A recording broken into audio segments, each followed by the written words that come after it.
이렇게 강타님의 일기운동의 역사에 대해 두 번째 시간을 갖겠습니다.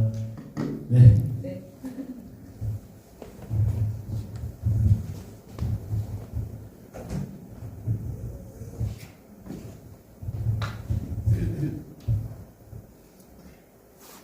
안녕하세요. 저는 오늘 일기운동의 역사라는 주제로 강의를 할 박금수라고 합니다. 다시 한번 소개해드리겠습니다. 제가 이게 딱 PPT 보면 3.1운동이 생각이 나죠. 3.1절 날 저도 정말 좀 몇십 년 만에 광화문 광장에 가서 대한독립 만세를 한번 10번 이상 외쳤습니다.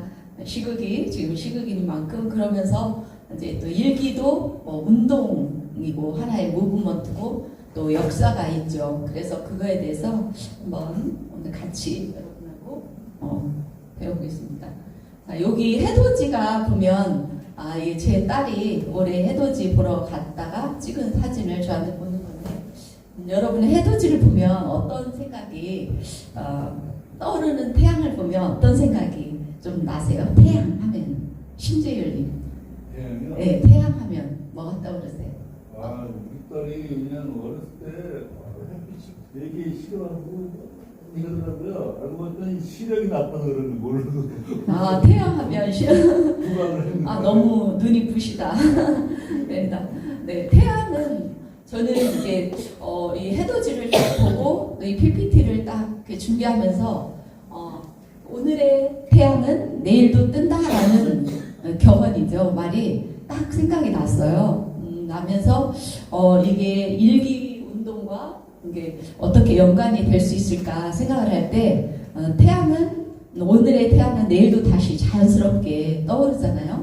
하지만 역사라는 것은 오늘의 이 순간을 누군가가 기록을 해야 내일의 역사가 있죠. 네, 그런 차이가 있는 것 같아요. 그래서 제가 이제 오늘이 내일의 역사가 되기 위해서는 기록이 필수적이다. 그 기록 중에서도 가장 개인적이면서 그 모든 기록의 첫 시작이 일기이죠.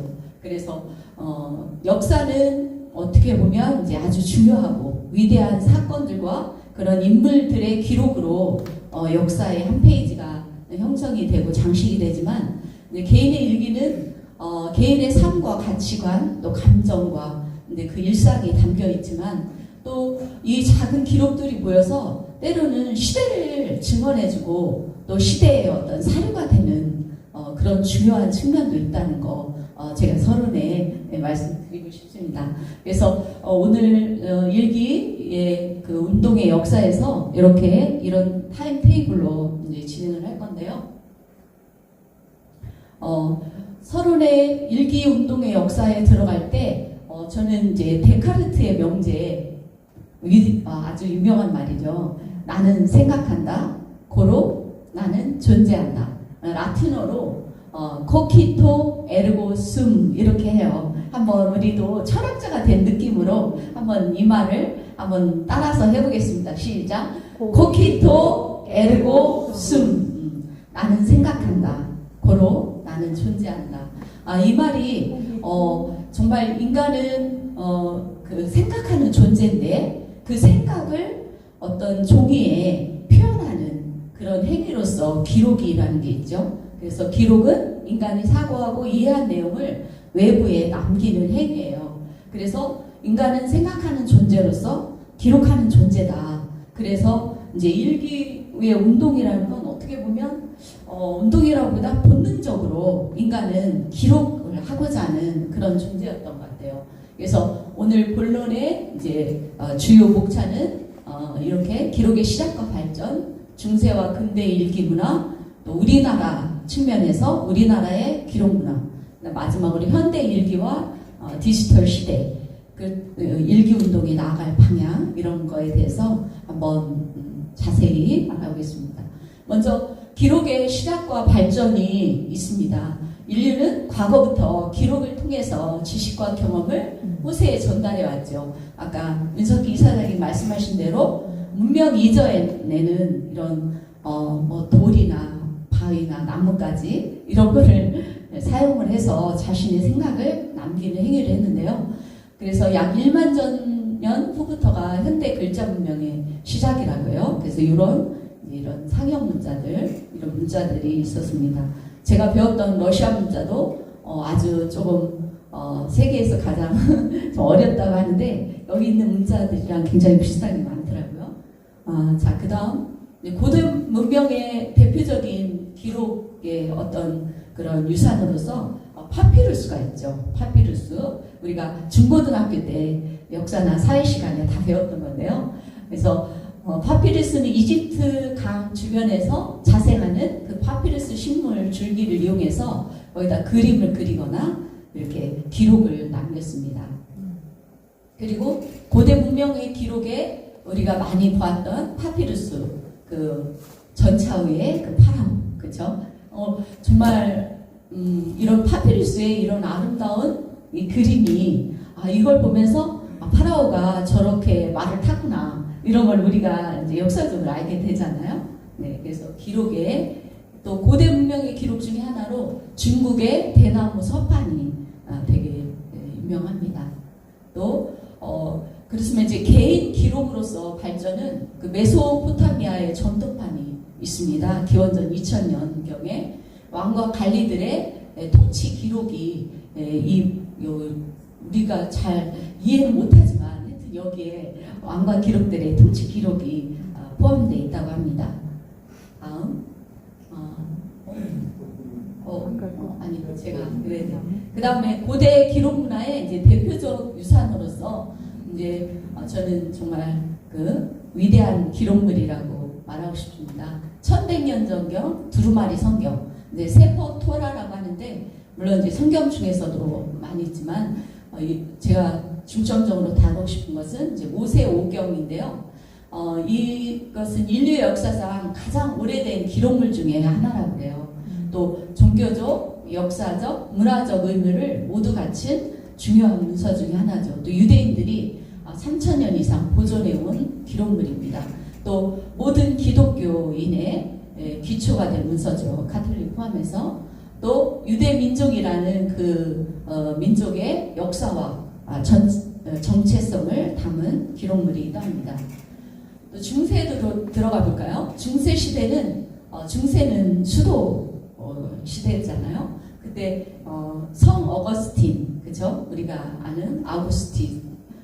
그 성 어거스틴의 고백록, 저는 이제 회고록이라고도 하는데 대학교 때 번역본으로 읽고 굉장히 이렇게 감동을 받았던 정말 책입니다.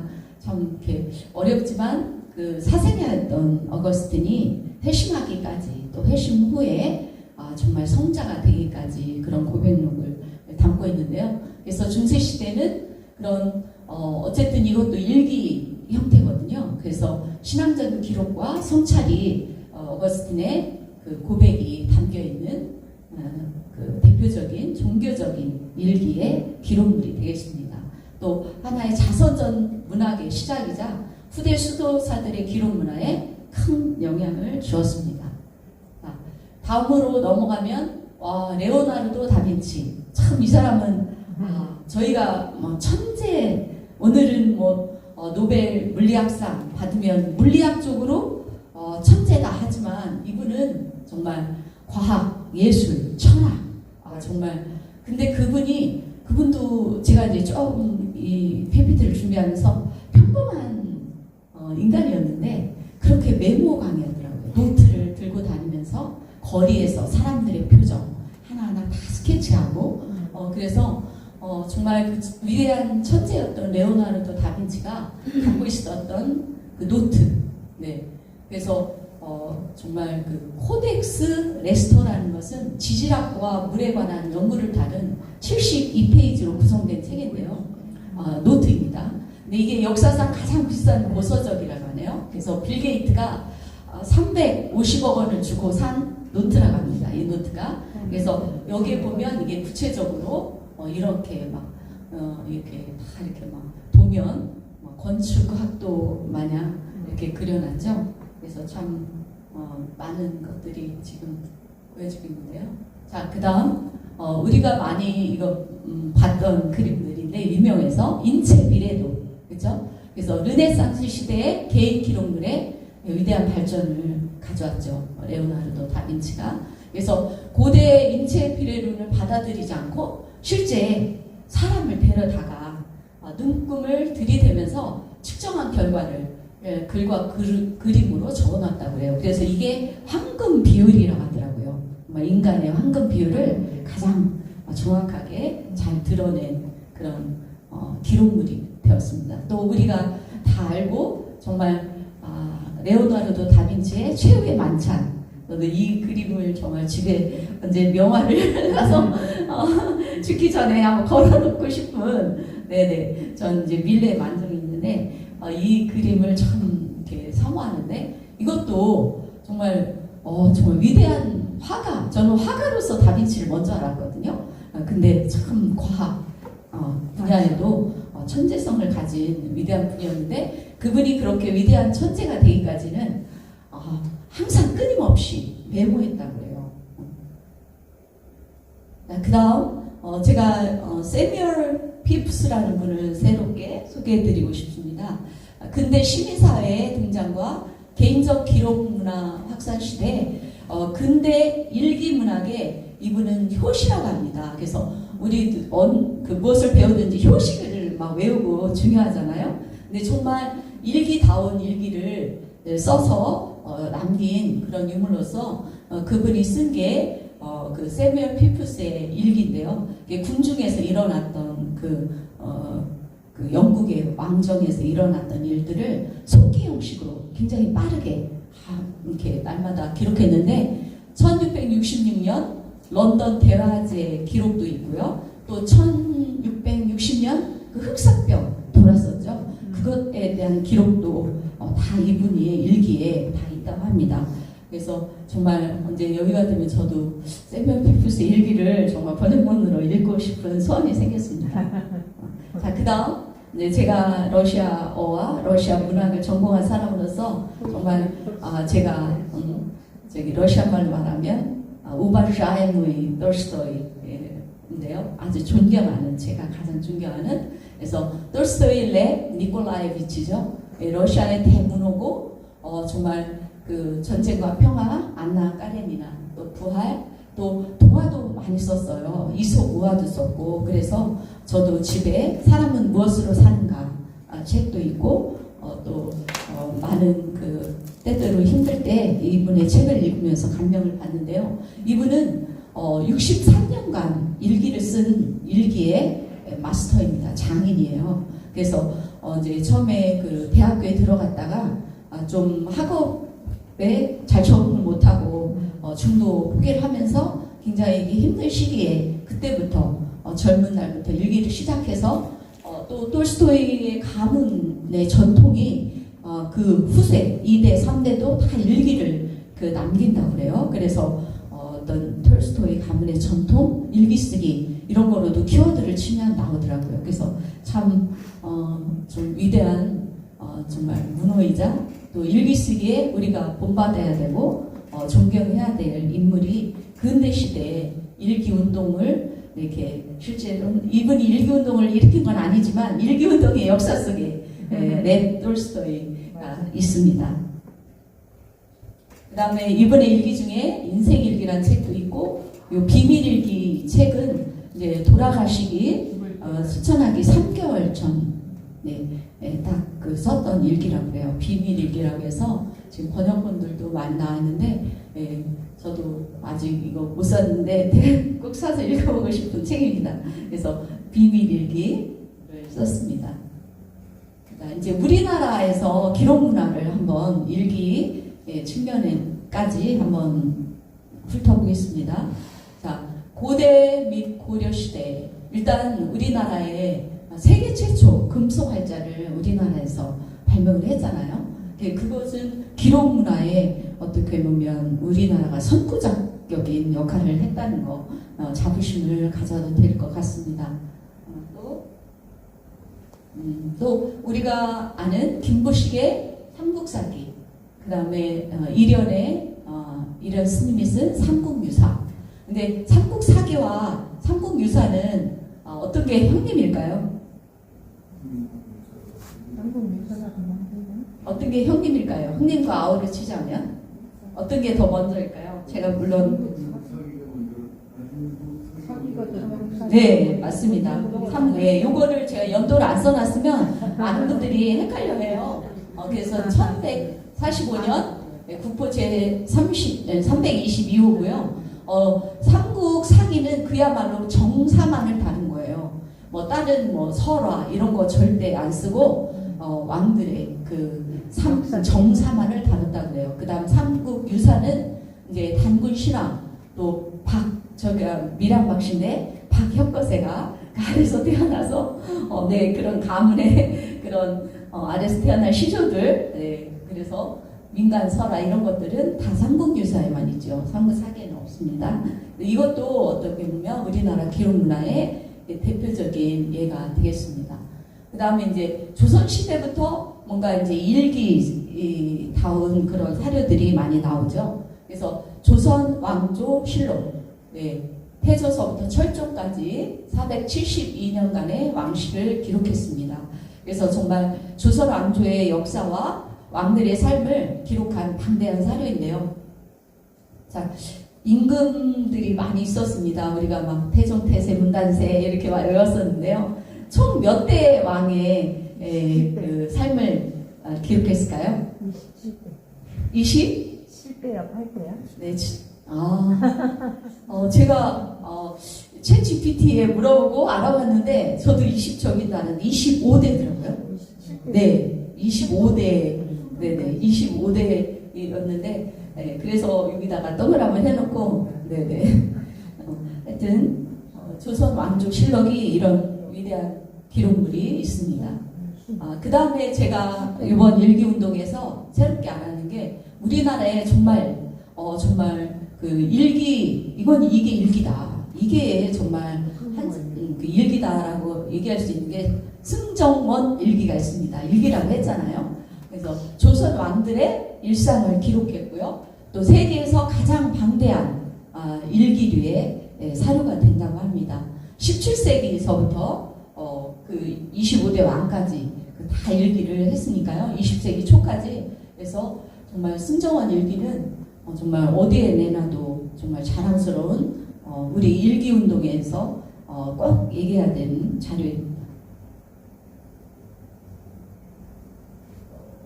그 다음 일제강점기의 백범일지, 우리가 존경하는 이제 백범 김구 선생님이죠. 독립운동가 김구의 삶과 사상이 기록되어 있다. 근데 우리가 조금 주목해야 볼 게 백범일지잖아요.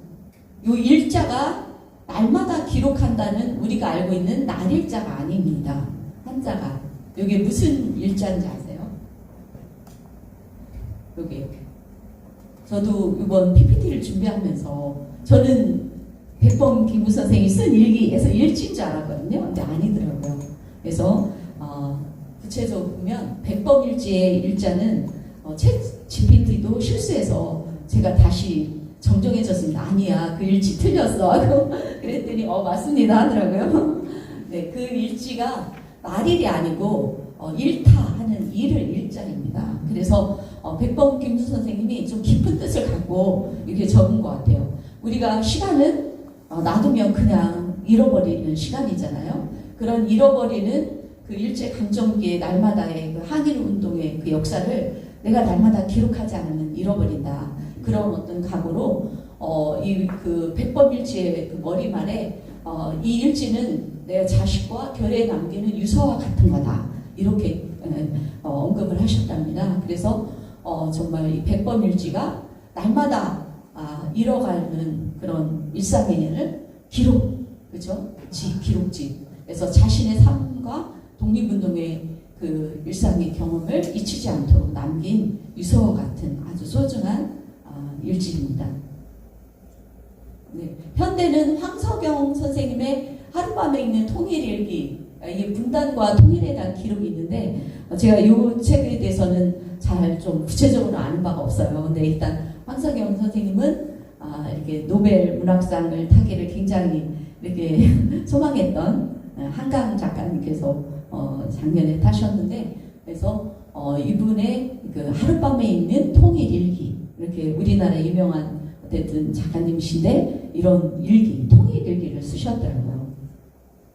또 전한길 강사님은 제가 이제 그 유튜브에서도 많이 보고 또 실제 그분이 정말 이렇게 나와서 자기의 일기장을 막 캐리어에 다 가지고 와서 이게 내가 고등학교 3학년 때부터 썼던 일기장이나 보여주시면서 고등학교 때부터 써온 일기를 보여주셨는데요. 이게 머리카락이에요, 머리카락.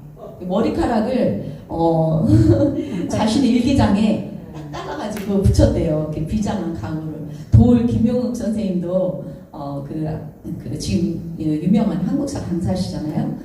그 학원자님이 한길 전 선생 저렇게 도울 김용욱 선생님도 전화에 열강을 하시는데 분발해야 되지 않겠나?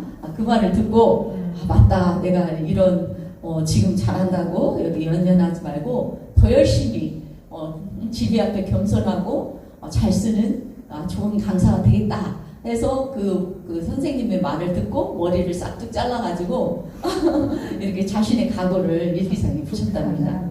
네.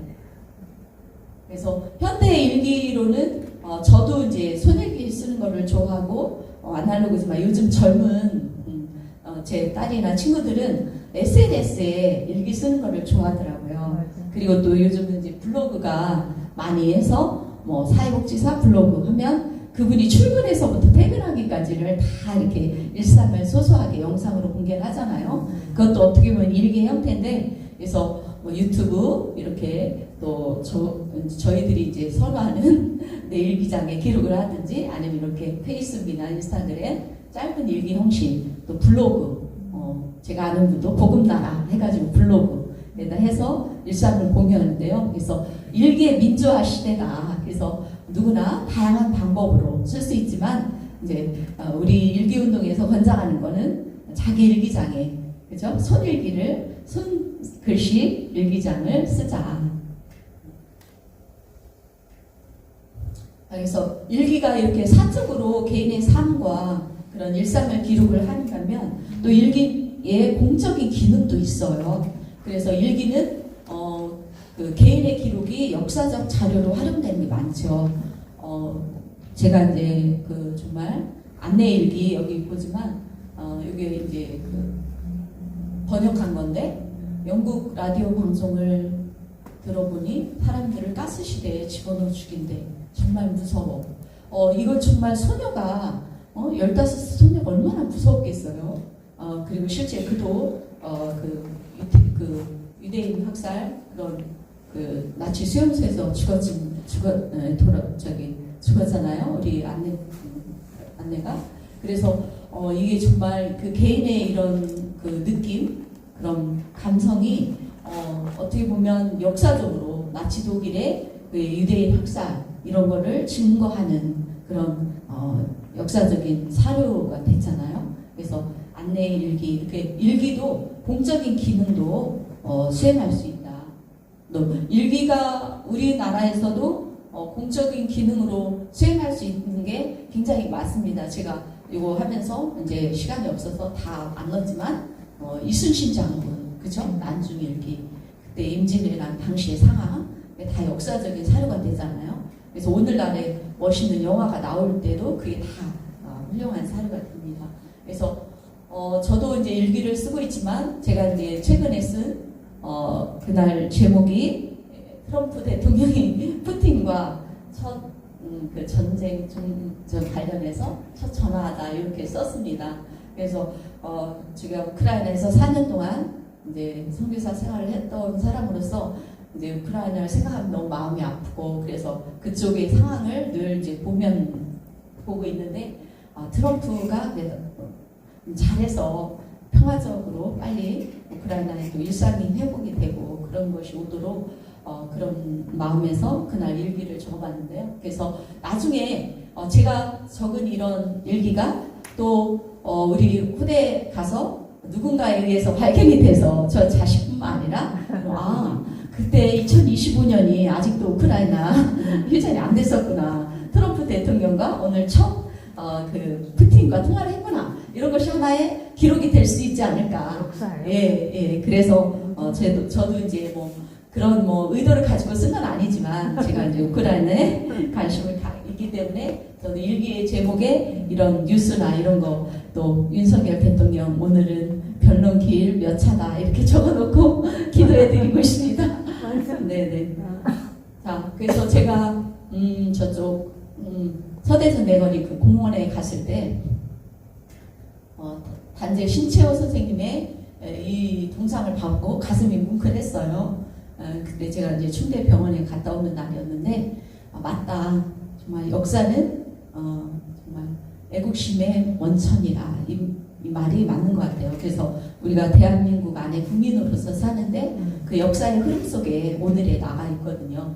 그 개인의 역사를 기록하는 거는 일기죠. 그래서 마지막 결론을 저는 이제 일기는 개인의 기록이고 또 자아성찰의 도구고 또 한나라와 민족의 역사 속에서도 이런 공적인 기능도 할 수 있는 중요한 역할을 한다. 그래서 일기라는 기록을 통해서 이제 개인의 역사가 형성되어지고 또 비로소 나는 생각하는 존재로서 기록하는 존재로서 인간다움이 완성돼 가는데 일기라는 도구가 귀하게 잘 사용될 수 있다는 것을 오늘 일기 운동의 역사의 결론으로 맺어봤습니다.